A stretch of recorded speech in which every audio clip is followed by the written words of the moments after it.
Today we're going to be reviewing Rodion's second Teth E.G.O, and that is Effervescent Corrosion. Effervescent Corrosion is a Teth E.G.O, as I said, with a 20 base and a +5 coin.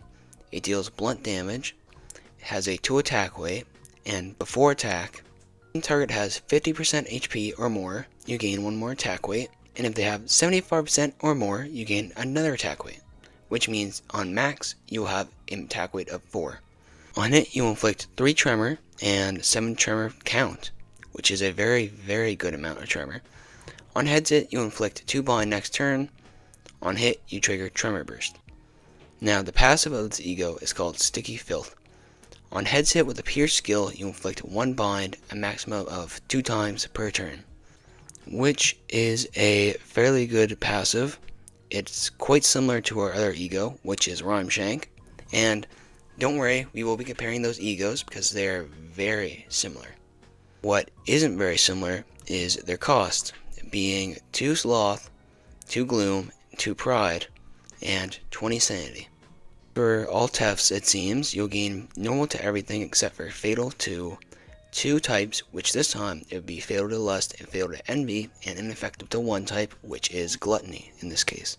On corrosion, this E.G.O will gain a 27 base and a -10 roll. It will gain a pierce damage type, which is interesting. It'll have 2 attack weight. Now before attack, if your target has 50% or more HP, you gain 1 more attack weight. If they have 75% HP or more, you gain an additional attack weight. So, it is the same as non-corroded.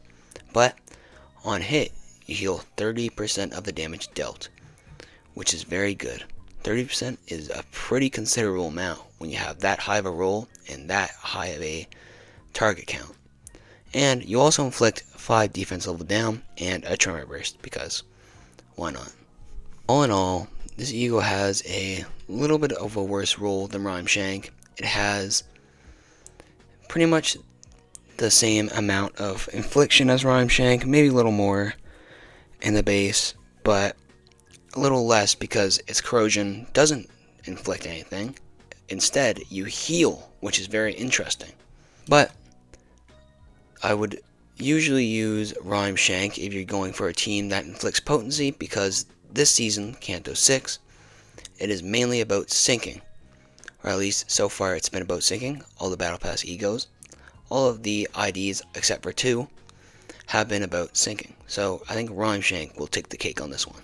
Although, Effervescent Corrosion, if you're running a single, solo, mirror dungeon, or other scenario, healing 30% of the damage dealt on corrosion is very useful. So don't get me wrong, both of these E.G.Os are great. Speaking of great, we should talk about this E.G.O drip. This E.G.O has excellent drip, not only in the base, but in the corrosion. And I can really appreciate that this corrosion kind of makes it appear like the abnormality it's based off of. And for that, it's going to get a few more points. So I would rate the drip perhaps like 8 out of 10. A very high drip rating.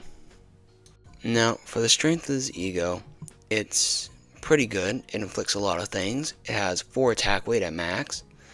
The roll could be higher. It has a nice base though of 20. And on corrosion, it is pretty good on corrosion. And the defense level down will add to it, because that means you'll be doing more damage, which damages strength, yada yada. But pretty good, but also could be better. So I would rate her around a 7.9.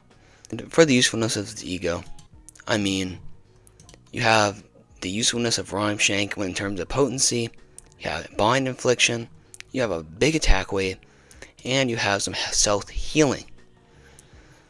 All of those come together to create a great E.G.O. So I would put the usefulness of this E.G.O along with Rodion's other Teth E.G.O in a big old 10.